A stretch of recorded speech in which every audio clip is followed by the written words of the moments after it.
I'm Tricourage. Going to be running Splatoon.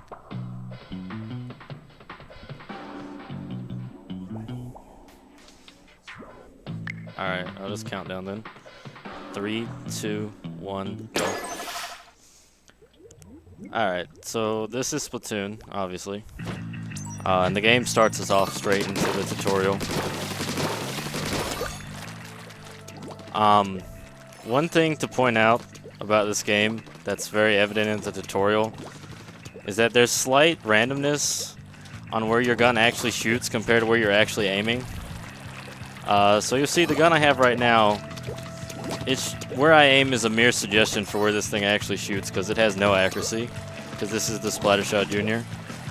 When we actually get into the single player campaign, it'll be a lot more accurate because the hero's modified splatter shot, right?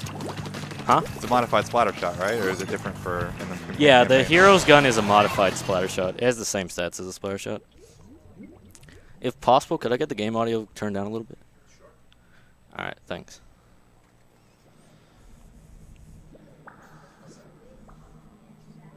Well, there's no music right now, so I can't tell. Yeah, that's better. That's better. All right. So one thing to point out, the world record holder in this game is Tones Balones. He's stupidly good at this game. So if I start ranting about Tones, that's who it is. And I probably will. Oh, I forgot to smash. So this is just kind of the game telling us how the multiplayer stuff works and all this other stuff that isn't relevant right now. There's about 2 minutes of tech smashing at the beginning of this run, and then after that it picks up and doesn't slow down. But like right here, it's explaining to us all the stuff in the lobby that you'll never use because you just immediately go into Octa Valley. One other thing to note is that I do run on, I use gyroscopic controls. I don't use dual sticks. I don't think anybody that runs this game uses dual sticks anymore. Mostly because gyro is just better in general for movement. And also, a small thing is that it actually wastes time to go into options because you can only go into options during that lobby. So for the rest of the run, I literally can't go into options unless I leave the single player area, which is kind of a weird decision they made, but is what it is. Here we have Captain Cuttlefish explaining to us the story of this game. Basically, a great zapfish that apparently was powering the city got stolen by the Octarians. And only this crazy old guy who lives in the sewers knows about it. And he recruits us to go get all these little zapfish and then eventually go get the great zapfish. I don't know why they need the great zapfish because the city has electricity just fine without it, but for some reason it's important.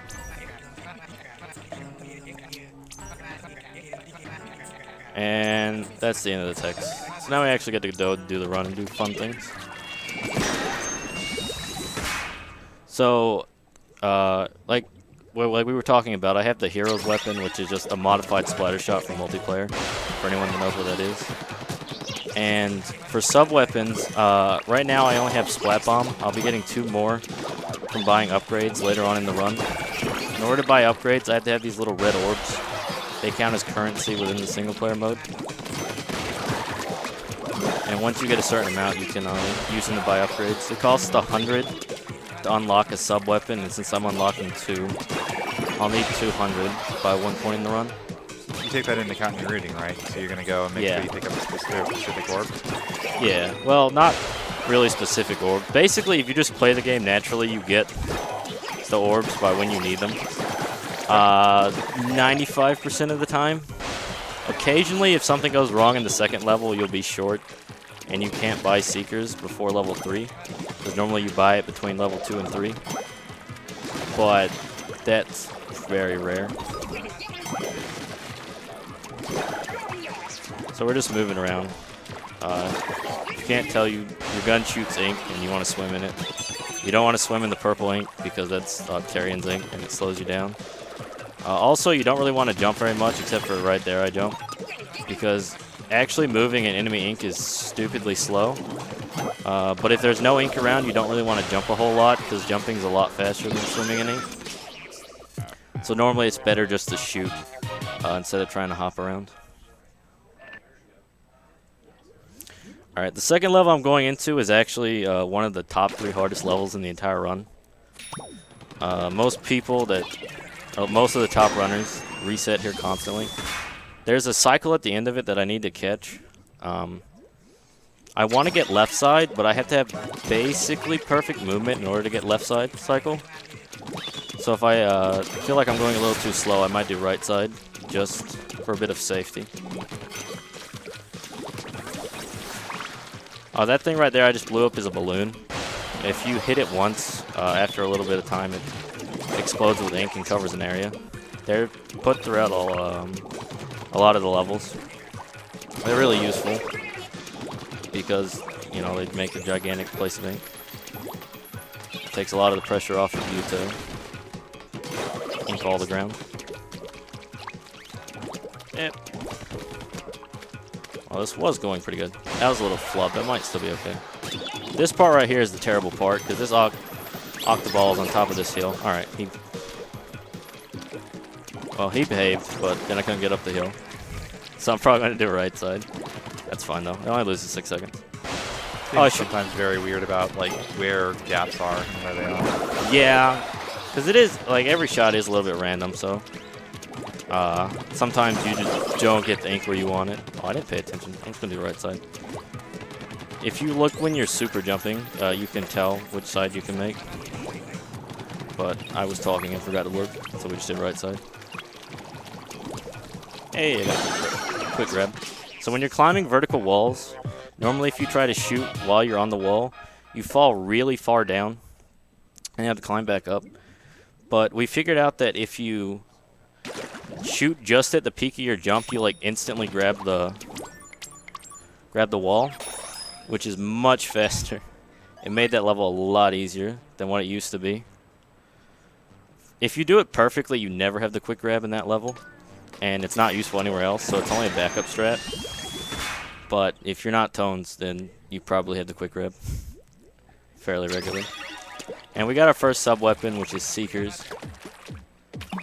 Seekers are the most useful sub-weapon because you just do this.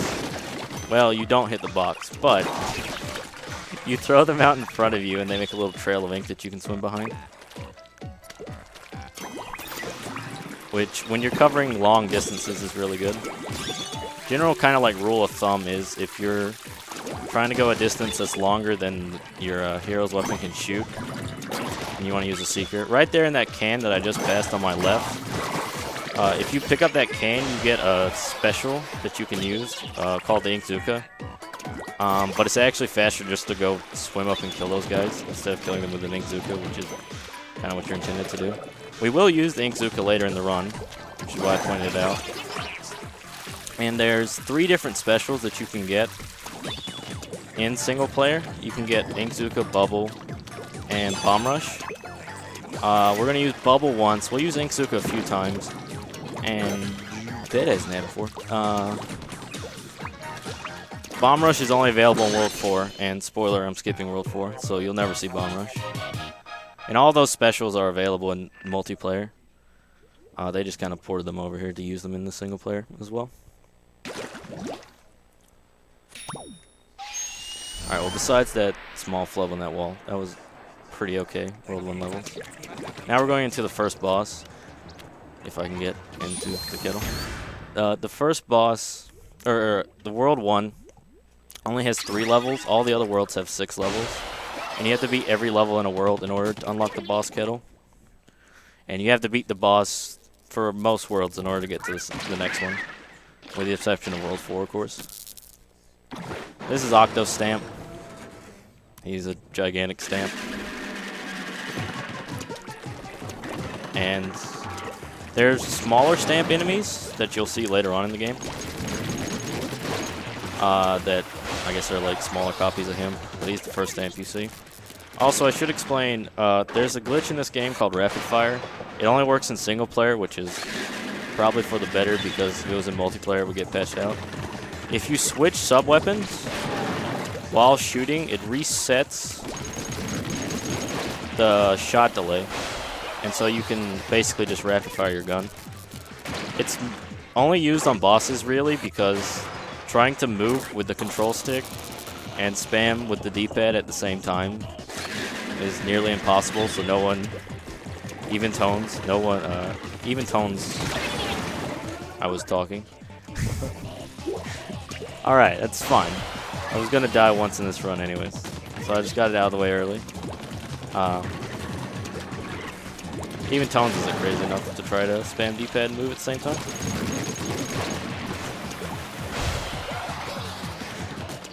I actually can't believe I died to Octostat. That's pretty great.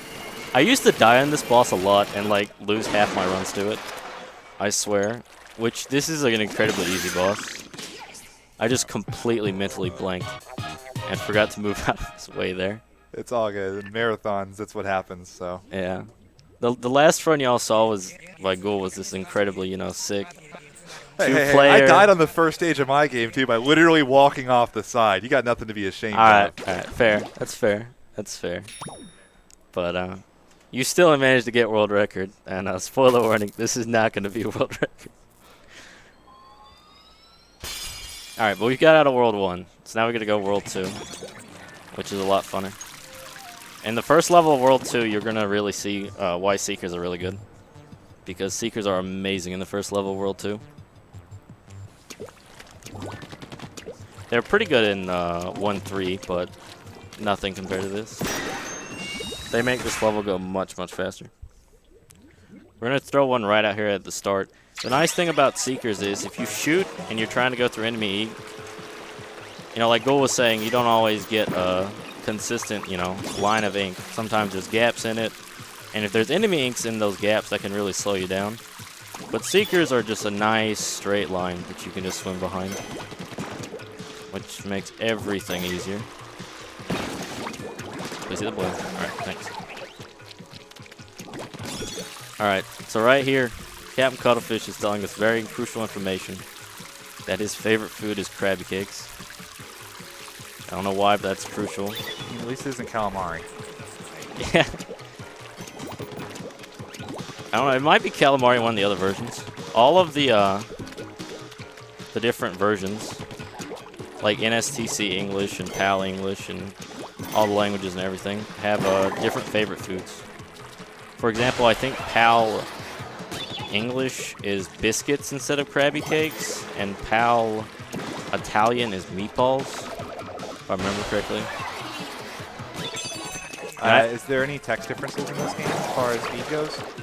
Yes. NSTC English, which I'm running on right now, is the slowest version. English is the fastest language for this console, but it's the slowest compared to PAL and NSTCJ.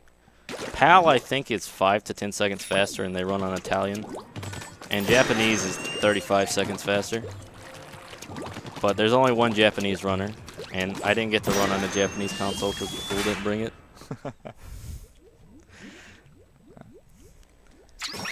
But that's okay. Wouldn't have helped much anyways with dying to Octostat. So on the way to coming to this level, I should have mentioned, I opened up sponges. I don't want to do sponges right now because I want my third sub-weapon, burst bombs, before I do sponges. So I opened it up so that I can super jump back to it later. You can super jump to levels in the overworld by touching them on the gamepad. And so yeah, I needed to open that up so I can come back to it later. This level's gimmick is it introduces these inkwells, like this one right here. There's two ways that you can traverse with an inkwell. You can either shoot it before you get to it, and then just go up the ink that it makes, or go up the column of ink that it makes.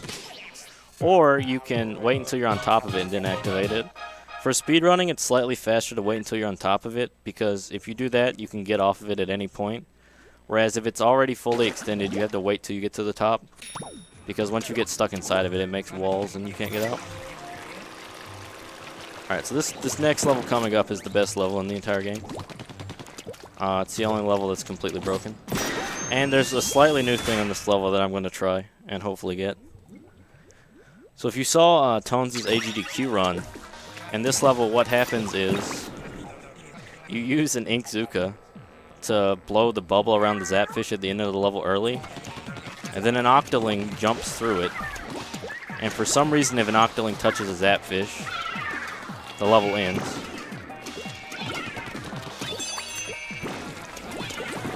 And now we can do that with just using a Splat Bomb. That saves about 2 seconds over using the Inkzuka. And that was recently found within the last month, I think. Or, well, the consistent way to do it was found within the last month.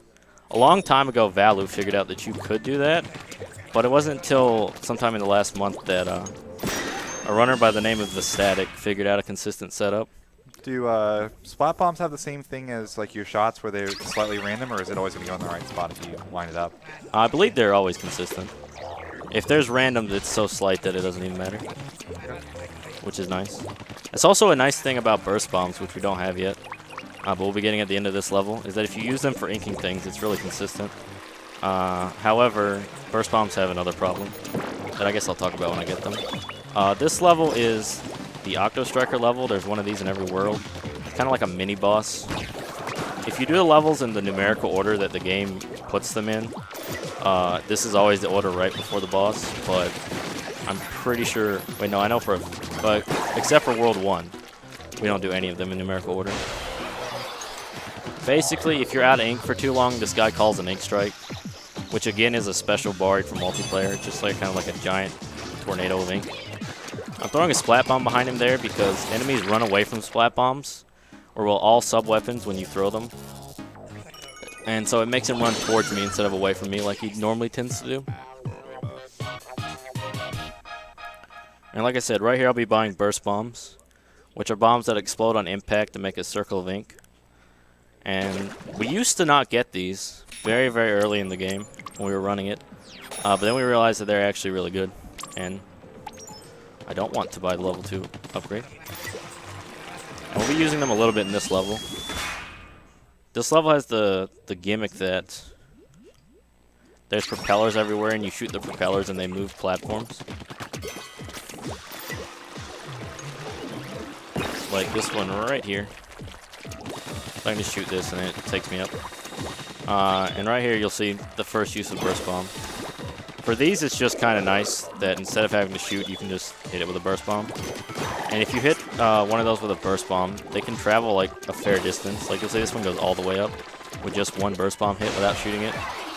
Whereas normally you have to shoot these for a little while to get them going and keep them going.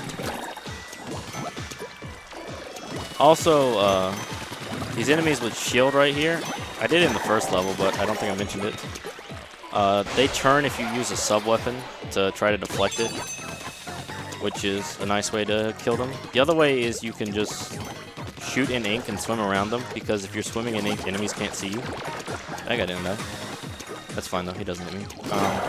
This game's had a lot of patches in the past. Have any of those ever affected the run? Like, is there an optimal patch to run on, or is it pretty much single player seems to be isolated from multiplayer? The patches have caused a couple cosmetic changes, but you can run on the latest patch. It doesn't actually change anything gameplay-wise. Which is nice, because every time they patch the game, the first thing one of the runners does is go and do World 4 skip to make sure it still works. But they haven't patched it yet, so I doubt they're going to patch it now. Sacrificing their Wii U. So for those that don't know, Wii U patches are sometimes very finicky. They won't let you revert patches to an older version if there's a trigger on an older version of a game that actually works. So on a lot of games, it's not uncommon for runners to keep their consoles offline so they don't automatically update on them. Yeah. There's a slight new thing here. Hopefully I don't get... Yeah, if you use 2 Burst Bombs there, you can get away with using the Burst Bomb on that sponge. As you can see, if you use a Burst Bomb on a sponge, it instantly fills. However, for that one particular sponge back there, if you use a Burst Bomb on it, it also knocks the Octoballs around so that they always hit the sponge. For a long time, we just shot it until we realized we could use 2 Burst Bombs and get away with it. These sponges are terrible, by the way. Hopefully you won't see why they're terrible. But if an enemy hits one of these while I'm trying to jump, it'll start shaking and it'll eat my jump. Also, occasionally, if you hit the edge of a sponge with a Burst Bomb, the Burst Bomb just duds and it doesn't fill the sponge. That didn't happen there, which is nice, because if it does happen on that last part, you basically just die because you can't reach the dry sponge. But now we get to go to the World 2 boss, which is the only boss where we do something, well, outside of DJ, where we do something slightly unintended. Because on this boss, after we kill the little tentacle spots that you'll see him, or tentacle suction cups that you'll see him exposing out of his body, you're supposed to climb on top of him. But instead, we can just shoot him from the ground. You'll see me do that on the first phase. Also, he has really tiny shoes. I don't know why he has really tiny shoes. Adorable. Yeah, they're pretty cute shoes, but I don't know why he has them. I guess technically to kick those orbs at me, but he has terrible aim. Never hits. So I'm throwing a splat bomb there just to explode and make the tentacle a little bit bigger so that it's easier to hit. You can actually just kill them without using the splat bomb, but you have to stand much closer. And if you stand too close to the ledge here, you will fall into that mode, because the end of it is slightly lipped downward. And yeah, that's happened way too many times. But fortunately, if you throw the splat bomb, you don't have to be too close, and you can still kill it. There's one more phase here. All of the bosses except DJ have 3 phases. So Nintendo followed the rule of 3 for everything, except the final boss, which is just incredibly long. Oh, one other thing to note, if you ever go and watch the world record, you'll notice that Tones, for some reason, had the bright idea to buy an ink tank upgrade, because there's more upgrades than just buying sub-weapons. You can also upgrade your blaster to shoot faster and your ink tank to hold more ink. And there was a potential time save related to getting a ink tank upgrade. But after doing a run with it, even though he got world record, Tones thinks it's slow. And yeah, if he thinks it's slow after getting world record, it probably is. So I don't think anyone actually does it anymore.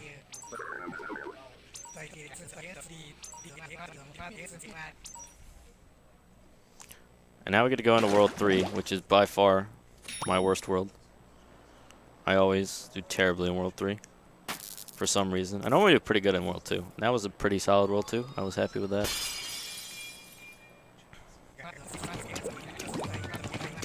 Okay, please hit that. I'm making sure I hit that incline early because for some reason after you activate it, there's a good like 2 seconds before the game will let you jump into it. That's the only incline in the game like that, and there's no logical reason why. It just is that way.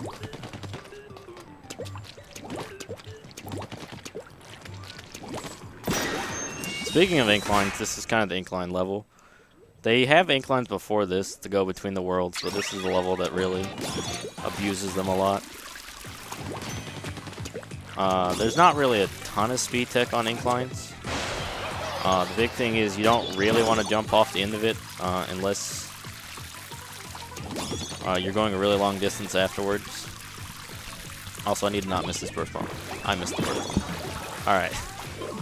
That's okay. That just means I can't... I'm going to try this anyways. If you throw a splat bomb like that and you don't miss the burst bomb back there, it'll kill one of these guys. However, if you mess it up at all, then it doesn't kill him because he tries to run away from the splat bomb regardless. But, please get up. If you throw a splat bomb in the right place, he runs into the railing instead of actually running away from it, so it still kills him. Because the enemy AI in this game is outstanding. Also, occasionally, not that one, but some of the enemies will just run off the ledge. And I've had that happen without there even being a sub-weapon use. I don't know why. I got that guy with a secret that's good. It's really random whether you get that guy through the secret at first, because he likes to juke and move back and forth, and sometimes the seeker will miss him.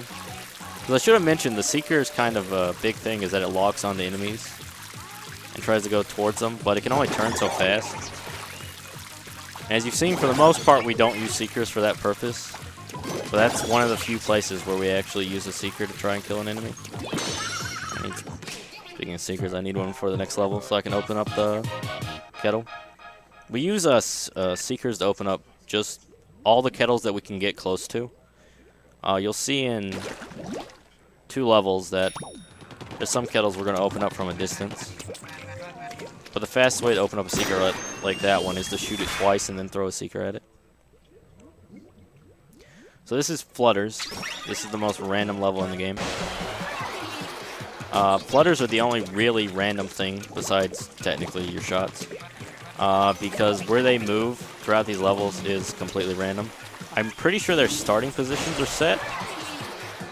But when they get to a crossroads, they can choose to turn or not. This is slightly new. We used to go around the left side, but then we realized we could jump around the outside of that one and activate that incline with a burst bomb from afar. I think it saves half a second if you do it right. That was a little bit slow because he didn't stop for me like I wanted him to. Which an important thing to note about Flutters is when they see you, they briefly stop and then they charge at you, which is actually really useful because you can use that to your advantage to make them stop for a minute if you need some time to do something. And right here at the end of the level is the real RNG part. The Flutters at the start aren't that bad. There's only like 2 patterns they can give you. These are the ones that are terrible. This could be bad. I think that Flutter at the back is going to be on the key. Oh, that's really bad. Yeah, that's really bad. I should have just died. There's an Octarian right there. He has the key in him. But, wait. I've never actually done hold on, can I get in here? I've never actually seen 3 of them get stuck together like that. That's a first. At that point, I was just curious as to what was happening. Oh, God. Please keep going. Yeah, I can jump behind you. And I didn't remember where this guy goes when you die, so I had to chase him in a circle. Alright, come on. Please keep going. Okay. That's another one. That should have killed me. Alright. This is legitimately... So, the start was terrible RNG because the Flutter was on top of the key and moving on top of it. And if he does that, there's not a whole lot you can do. But compounded with that, there was other ones running towards me. So the first death was... That was something, and the second one was just... Or the second time lost there. Just because I forgot where the guy goes, because I don't die there very often. So yeah, that's why Flutters are an RNG mess, because they can do stuff like that occasionally. Here we get to go to the second Octoling level. And these levels are all really short, because if you follow the orbs, these levels actually take a while, because they try to snake you through these level. But if you just go straight to the end, these are the shortest levels in the game. Especially the ones on Skate Park. There's this one and an Octostriker one later that are on Skate Park. Because this are some of the smallest multiplayer maps. And I should have mentioned all of the Octoling maps and all but one of the Octostriker maps are borrowed from multiplayer. That one was Black Bailey Skate Park. World 2 was Kelp Dome Octolings. And World 3 will be Rig. Is that going to land? Okay. Oh. I missed this little hole here. That's fine. I try to take that really fast. If you go safe, you can hit a grate next to it and get into it. Like, safe every time, but that's slow. So I just kind of run at it, and it works. So right here, there's a strat coming up after I get past this inkwell. I gotta not run away like he was supposed to. This is box strat. I jump off this box onto this, and I get to skip a very slow section of walking on those catwalks over there. Oh, that was found a long time ago by Valu. Saves a lot of time, actually. And this is just the same fight as the first one in World 2. Just throw a splat bomb behind him so he runs to you, and then shoot him a little bit.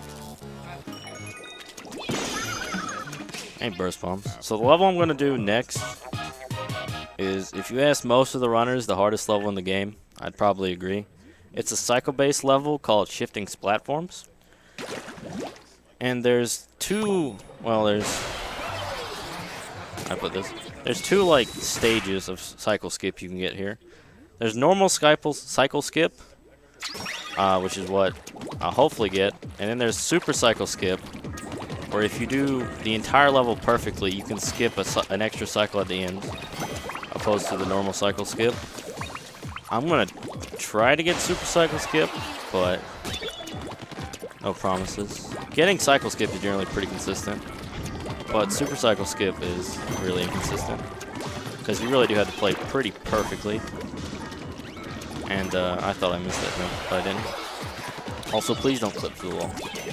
Alright, burst bombs occasionally clip through that wall. I don't know why. Maybe it's because that thing's moving. But that happens all the time.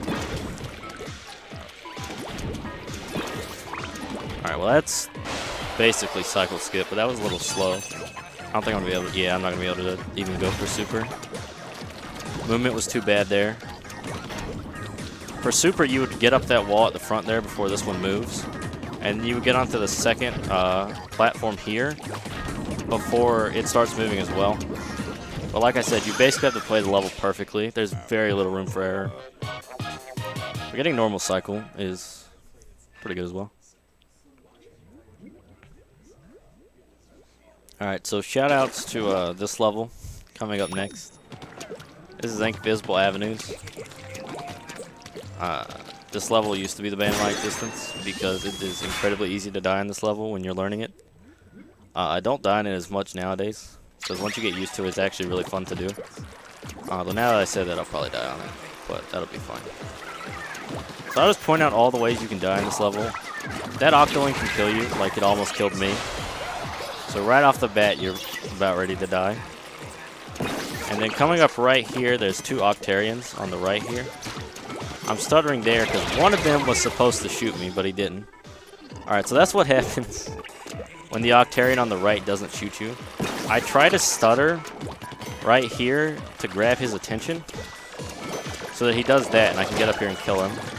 But if he doesn't do that, oftentimes they both shoot you at the same time. And if they both start hitting you, you just get stun blocked and you can't get out of it. So like I said, I said I don't die on this level anymore, so I immediately die. That wasn't a costly death, though. Please die. The one at the end, there's a checkpoint at the end that we skip. And if I die after that, that's a pretty costly death. And by costly, I mean like 20 seconds, because the checkpoints in this game are very generous. Oh yeah, also this level's gimmick is there's invisible platforms and walls. And if you shoot ink on them, you can see them. And that was kind of the invisible section. But like once you memorize how to get through it, it's actually one of the easier parts. Alright, that checkpoint right there is the one I'm skipping. It's like 2 feet away, but that's 2 feet that would be slow to walk to. So we're just gonna do this instead. Hopefully I don't die. Alright. That part right there is actually a little scary. One thing I forgot to mention about shooting is that while you're shooting, there's a chance that the shot will go straight down and ink your feet. And in a lot of places, that's incredibly important because if you don't have ink at your feet, you can't jump and make jump across gaps. And that's one of the worst places for it. Because if you don't get ink on your feet... Alright, I got 1 second ink one. If you don't get ink on your feet right there, and you go to jump, you just fall into a pit because the jumps are too far away. And that's why you don't see burst bombs used as much to like ink walls and stuff. Because a burst bomb can't ink your feet. So I prefer to use the blaster so that you have ink under you so that you can keep swimming. Alright, so this is the Pokemon boss of this game. Personally, I think this boss looks like Fortress. Though I have heard people make an argument that it looks more like Cloyster. Regardless, most people agree that this boss looks a lot like a Pokemon. And just like the World 1 boss was basically a giant Octostamp, this guy is just a giant Octoball. He's gonna spin around like that, and now he's just gonna roll at me. And I just need to put enough ink in front of him to slow him down. That should be good. So he acts just like an Octoball. He's just a larger version. They try to make this boss a little bit harder by having the platforms under you rotate, but it doesn't really change much, because as long as you stay out of ink, this guy will roll at you at about the same time. I think on the first one, he can wait a little bit longer than he's supposed to occasionally. But if you stay out of ink, he normally rolls at you at around the same time. Because he only rolls at you if you're out of ink. If you just made a little puddle and you sat in it, he would just keep spinning in circles around and around the outside of the arena. Which would be incredibly counterproductive. So, we just stay out of ink until he starts rolling at us. So he starts rolling as soon as possible. Oh, and here they try to make it a little bit harder by adding these last sections that you can't ink. But, like I said, if you remember what you're doing, you just know exactly where to line him up so that you can get him easily. Alright, so that's the end of World 3, and we're going to go into World 4. Now, like I said, I'm going to skip World 4. There's one important thing to note right now about World 4. So last night when I was doing my practice run, I was practicing World 4 skip, and Tones comes into my chat, and he was talking about how he'd been having problems with the World 4 skip a couple weeks ago. Because the setup that me and just about everyone uses was made by Tones to do World 4 skip, and it's like an amazing setup. It's the most consistent setup I've ever seen. But occasionally, apparently, Splatoon runners get cursed, and they can't use that setup anymore.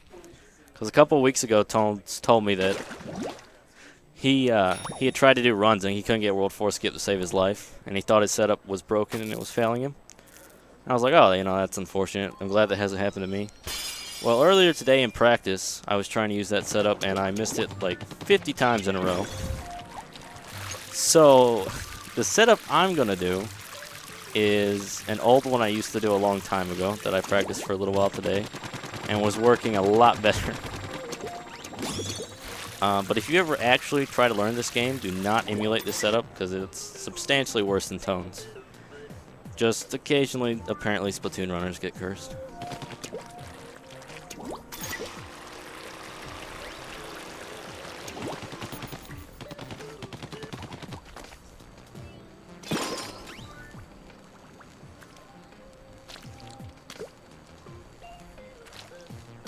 Alright, first try. I was not expecting to get that first try. How often do you get that first try normally? In runs the past few days, actually pretty often. In practice, never. It's weird. World 4 skip is one of those tricks that the more you practice it, the... Hello, please. What? The splat ball must have missed. Okay. World 4 skip is one of those tricks that the more you practice it, the less you get it. For some reason. Also, I've never had that splat bomb miss, so I don't know what happened to it. Alright, so this level is, for the first minute, is incredibly boring. There's a really slow cycle at the end of this. And I can't do much at all to speed up. As fast as I go right now is completely irrelevant because there's literally a part where I just had to wait for the cycle, which is unfortunate. It's the only part in the entire game like that. However, there was a thing found, I think, a couple months after AGDQ, right at the end that speeds it up, but that's like the last 20 seconds. I'll go for it, but it requires pretty precise movement, so I might miss it. If I do, it's not a big deal. It's kind of funny when it was found, because this level has always been kind of a running joke within the Splatoon community, that the cycles at the end are so slow, no one will ever find a way to skip any of them. But then when Tones actually found the skip at the end, we're all like, well, I guess we were wrong. If you get here fast enough, you can actually jump on the side of this propeller and get up here one cycle earlier. But it's incredibly hard and completely irrelevant, because even if you do, you have to wait for that platform right there to move out. And here's the new stuff. Nope. That failed because there wasn't enough ink right here, so I didn't have enough ink to jump on. Like I said, that's really hard, and it's a little bit random because you need a good trail of ink at the end there in order to get a really good jump, and you don't have time to waste. And as you see, if you miss it, it takes forever for this thing to actually turn around because it is the slowest propeller in the world. That's okay. I didn't actually expect to get that. I just wanted to go for it. Seems like it probably doesn't lose that much time, even if you miss it, if you keep the same cycle, maybe. Well, if you miss it, I think it loses like 20 seconds. And also, if you go for it, you actually have to get it half a cycle late. Okay. Because it takes so long to get back up.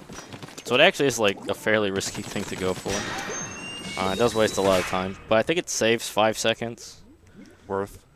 In this game, yeah. 5 seconds is...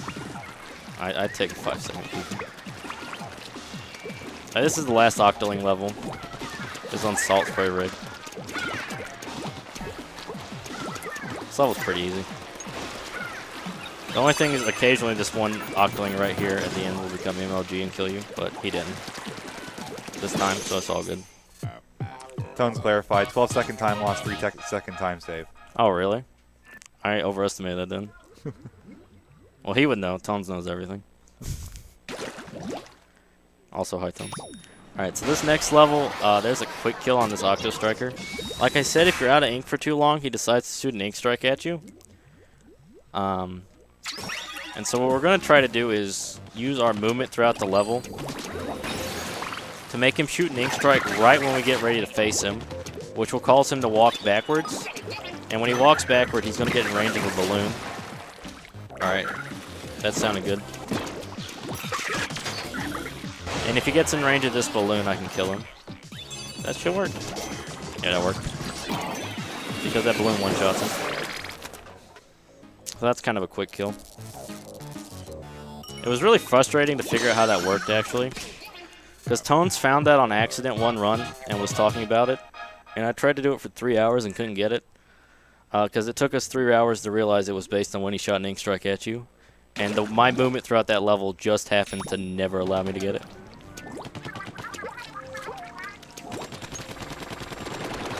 Right here I have to open up.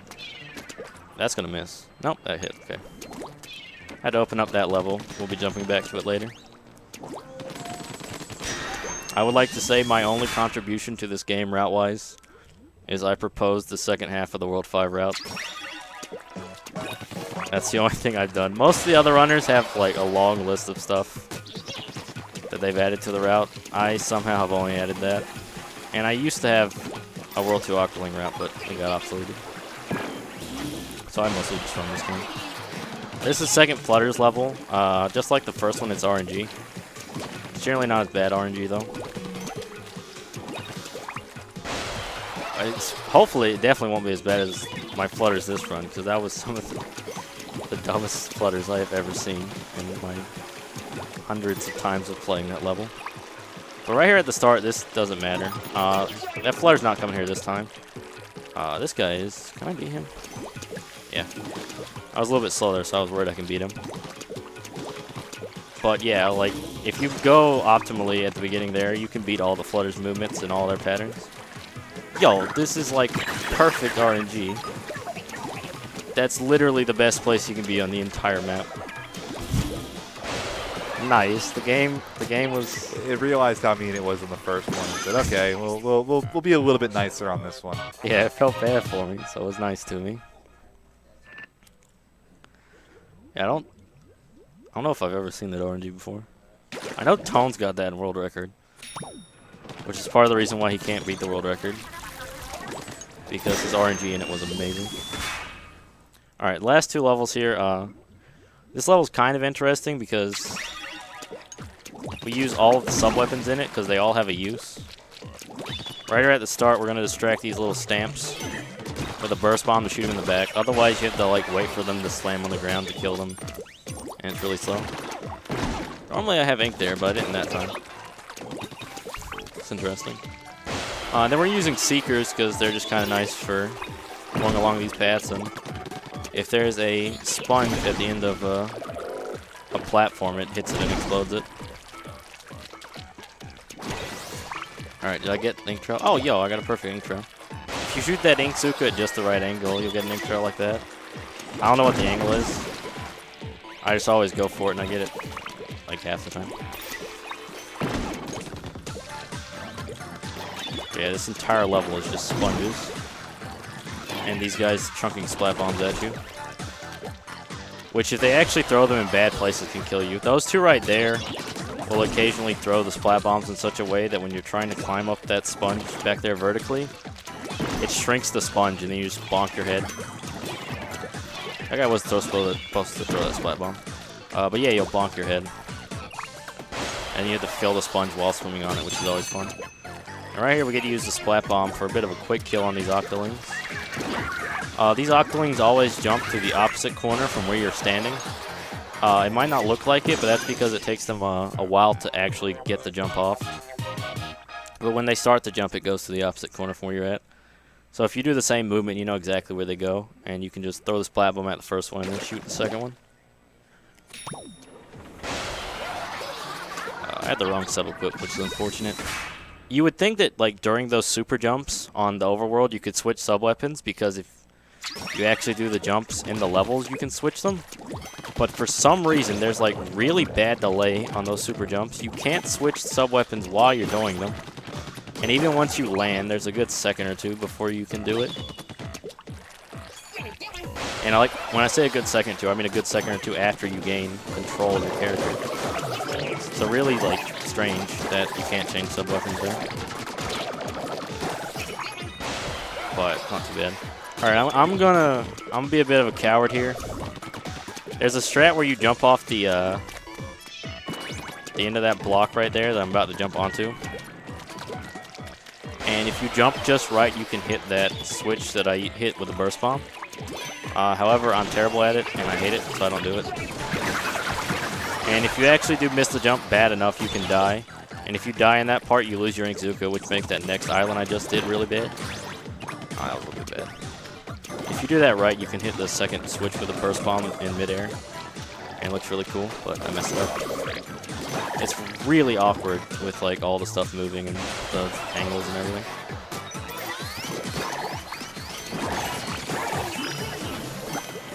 And this is the bubbler. It gives you an invulnerable shield, so I can just swim through flutters. The one downside of the bubbler is that if you actually get shot by something, you take a stupid amount of knockback, which is why we don't use it anywhere else. We used to use it at the end of Octavio, like a month after we were running the game. But then we realized if you get hit on Octavio at the wrong points, the bubbler's knockback can just throw you off the stage. So we stopped getting that pretty quickly. Speaking of Octavio, we're going to the final boss. Like I was saying, you got all the little guys. Forgetting about a whole world. Oh yeah. Also, he shouldn't even be here. You meet Agent 1 and 2 in World 4. But since we don't do World 4, they just kind of show up and start talking to us without introducing themselves. Also, I'm pretty sure the game, like, at the top tells you to go get more Zapfish when you go to DJ. And they're still telling me I have them all. I don't know. A little broken. A little broken. Yeah, this is DJ. This fight takes forever.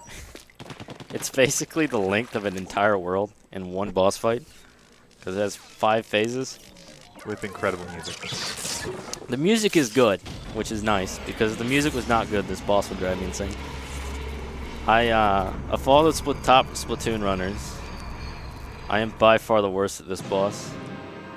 This boss is the bane of my existence. For no really good apparent reason. I've just always been really bad at all the strats. But this boss has gone through a lot of strat changes. But nowadays, this is basically just rapid fire fists, or rapid fire the boss. Because all you do is knock his fist and subwoofers back at him. And you want to rapid fire all of these to get him back as soon as possible. Right here, I'm going to stand here so that he walks up a little bit. This is solely just to make that fist that he's about to shoot a little bit closer to me. So it's easier to hit, and you can knock it back faster. And it doesn't waste any time. Because I think his cycles still run. This boss is really weird when you start to break it and do fist skips and things. Like the missiles that he shoots, the small ones, like those, you would think that they'd be kind of set and they'd always go in the same way. But if you do some of the speedrun strats, they get off cycle and they shoot when they're not supposed to. And if you're like me and you screw up a speedrun strat and you really delay the second fist after instantly shooting the first one, you can have him shoot killer whales while you're shooting fists back, which is not supposed to happen because he's not supposed to be able to do anything while he's shooting fists at you. So you can break this boss a little bit. Right now we'll be doing the first fist skip, hopefully. Basically the premise of this is when you hit DJ with a fist, he goes into a damage animation where you can see he's red. And if you delay the second fist long enough until it becomes green, the game thinks he's been hit with the first fist again. And the first fist you hit him with gives him increased knockback. The second fist you hit him with, if he's still damaged, only does like a third or a half of the distance. So by delaying that second fist, we're able to push him a lot farther back, and as such skip a cycle of fists at the end of this phase. And that's used in all the phases after this. If you hit the first fist back fast enough, the second one doesn't even shoot until after he's moved back. But I can't rapid fire fast enough to do that because my mashing's bad.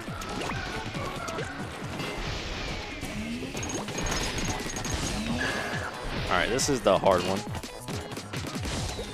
That should have worked. Yeah, that worked. Now I just need to get my movement straight. If I move too slowly there, he'll move forward far enough, and I'll have to do an extra cycle. I think this is fine. He always moves a little bit forward.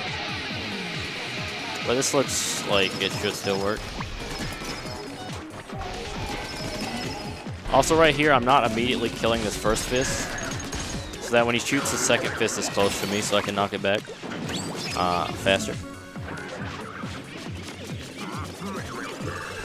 And right here, we're going to use the Inkzuka to hit this subwoofer because it's really far away and it takes it forever to get in range. And Inkzuka just has a lot longer range. So it speeds up that part quite a bit.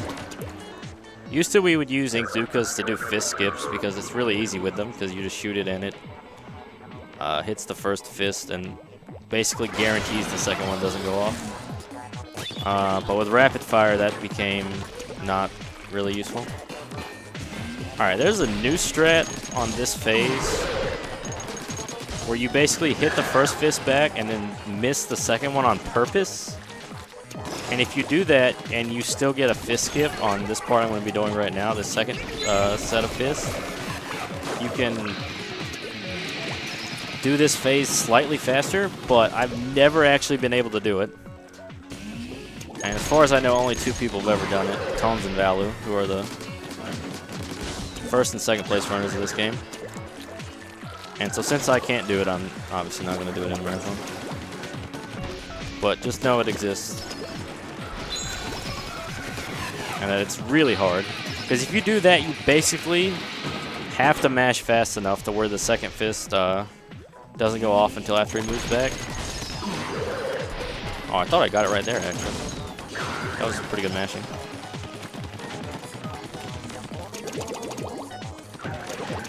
So we used Inkzuka on the subwoofer in phase 3. Right here, we're not going to use this Inkzuka because this subwoofer is really close to us. Instead, we're going to save it for the phase 5 subwoofer because that is a little bit farther away and it makes that part a little easier. So we get to keep this until the end of the fight. Also, this is where the actually good music starts.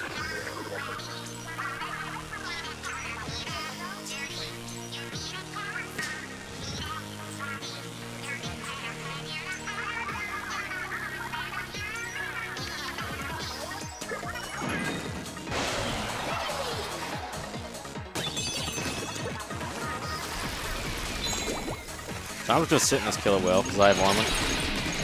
So I can tank it. Too early? Yeah, that was too early. I've been missing that skip recently. That's not actually a hard one. I've just been missing it recently. That's okay. I get 3 chances to get a fist skip. As long as I get it on one of them, it doesn't really matter. Wait, I need to kill that guy or else he'll kill me. Wait, no, I have armor. Never mind. Please ignore. I forgot I actually had armor. Sometimes I don't grab it on accident. Alright, that worked. Now I just gotta get close to him. So he's faster. Alright, he didn't move up, so we're good. Now I can just do this third set of fists like normal, and I won't get a fourth phase of fist.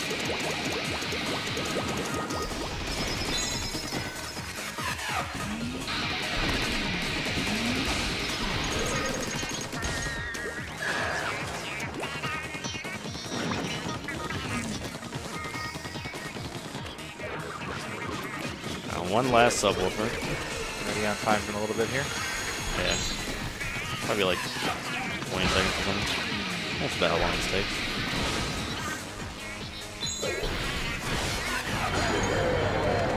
And that missed time. Yo, nice. Considering I died to Octo Stamp, that's actually not a bad time. Yeah, that's actually really good. All right, that was awesome. Alright. I think Spike is here ready to run SM6470 star, so don't go away. Yeah, thank you very much, Tricourage. That was an awesome run. Don't go anywhere, guys. We're going to set up for Super Mario 64.